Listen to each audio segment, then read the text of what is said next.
জ্ঞান আছে, পড়াশোনা আছে, তারা দাঁড়িয়েছে। তা মানুষ এদেরকে বাদ দিয়ে চোরকে দেবে, এটা কি করে ভাবেন আপনারা?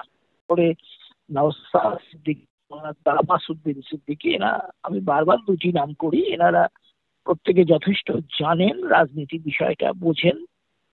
সেই ক্ষেত্রে তারা বামেদের সঙ্গে জোট করবেন বলেই আমি দৃঢ় বিশ্বাসী। নওশাদ সিদ্দিকী ডায়মন্ড হারবার থেকে দাঁড়াবেন ইচ্ছা প্রকাশ করেছেন, তো আপনি কতটা সহমত? নওশাদ সিদ্দিকী যদি ডায়মন্ড হারবার থেকে দাঁড়ায়, নওশাদ সিদ্দিকী জিতে যাবে? ডায়মন্ড হারবার অনেক ক্ষেত্রে সংখ্যালঘু অধ্যুষিত, এবং সেখানে উনি যে একটা ভালো ভোট পাবেন এবং জিতে যাওয়ার যে সম্ভাবনা রয়েছে, এই ব্যাপারে আমি আশাবাদী। মানে নওশাদ সিদ্দিকী জিতে যাবেন, আপনি আশাবাদী? আশাবাদী। ডায়মন্ড হারবার যে 7টা বিধানসভা কেন্দ্র রয়েছে, ওগুলো কিন্তু টিএমসি অনেক শক্তিশালী, ভেঙে দিতে পারবে মনে হয়। আইএসএফ কিন্তু সংগঠন অতটা শক্তিশালী হয়নি এখনো। তাদের সঙ্গে যদি বামেদের জোট হয়, অবশ্যই শক্তিশালী আরো হবে। এবং সব থেকে বড় কথা হচ্ছে, সব জায়গাতেই তো তারা শাসকে রয়েছেন, কিন্তু শাসকের ভূমিকা ঠিক মতো পালন করতে পারেননি, ফলে জনসাধারণের মনে তাদের মধ্যে একটা রব উঠেছে যে শাসক দল মানেই চোর চোর চোর চোর, ধর ধর ধর ধর। সুতরাং এর প্রভাব নির্বাচনে পড়বে, এটা আমি বিশ্বাস করি। যাদবপুর লোকসভা কেন্দ্রে আবার মনে হয় সৃজন ভট্টাচার্য দাগ কাটতে পারবেন। আমি অবশ্যই মনে করি দাগ কাটতে পারবেন। নতুন উঠতি যুবা রাজনীতিক নিশ্চয়ই দাগ কাটতে পারবেন, এটা আমার বিশ্বাস। এবং তাছাড়া যাদবপুর বিধানসভা কেন্দ্রের অনেকটাই রয়েছে, লোকসভা কেন্দ্রের অনেকটাই রয়েছে ভাঙড়, এই সমস্ত জায়গায় কিন্তু আইএসএফ এর ভালো প্রভাব আছে। সেক্ষেত্রে যদি জোট হয়, তাহলে অবশ্যই তার সুবিধা বা ফায়দা এই সৃজন ভট্টাচার্য নিশ্চয়ই তুলতে পারবে।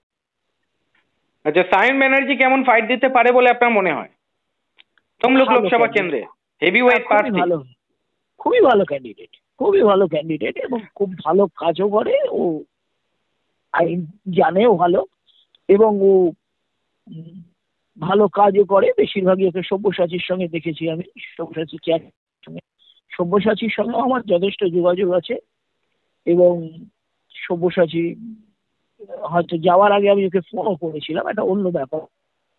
তো সেখানে আমি মনে করি সব্যসাচী এবং সায়ন দুজনেই যথেষ্ট ভালো ক্যান্ডিডেট এবং ঠিকঠাক মতন। অর্থাৎ বামেদের বা আমাদের যা দল, তাতে দেখা যাচ্ছে আইনজীবী বা শিক্ষক, কোয়ালিফাইড পার্সন, মানে যাদের মধ্যে জ্ঞান আছে, পড়াশোনা আছে, তারা দাঁড়িয়েছে।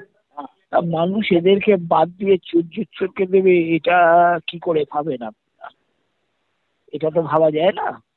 যদি দেয় তাহলে সেটা খুবই দুর্ভাগ্যজনক, সেটা বাংলার পক্ষে কলঙ্ক হবে।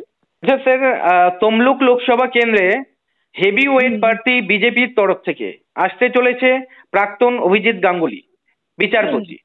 মনে হয় হাড্ডাহাড্ডি লড়াই দিতে পারবে, ইজিলি জিতে যাবে নাকি বিজেপি, নাকি দেবাংশু ভট্টাচার্য জিতে যাবে, কি মনে হয়? আমার সমর্থন থাকবে অবশ্যই সায়নের দিকে, সায়ন ব্যানার্জির দিকে। এই কারণেই, কারণ অভিজিৎ বাবু শেষ পর্যন্ত এমন দলে নাম লিখিয়েছেন এবং সেখানে উনি বলছেন ওনাকে যিনি স্পন্সর করছেন, অর্থাৎ শুভেন্দু বাবু, তিনি কাগজের টাকা নেননি, ওটাতে কি প্রমাণ আছে? এগুলো জনমানুষের খুব বেশি দাগ কাটে যে বিচারপতি হয়ে তিনি তো সেই পর্যন্ত অন্যায়কেই সমর্থন করে তাদের দলেই দাঁড়াবেন। আর দেবাংশু বাবুর সম্বন্ধে আমি কিছু বলতে চাই না, কারণ ওনার সম্বন্ধে বিভিন্ন মন্তব্য আমি চ্যানেলগুলোতে দেখতে পাই, মানে অনেকটাই প্রায় কুণাল বাবুর মতো। তো সুতরাং ওনাকে নিয়ে মাথা ঘামানোর মতো আমার এখন এত সময় হয়নি।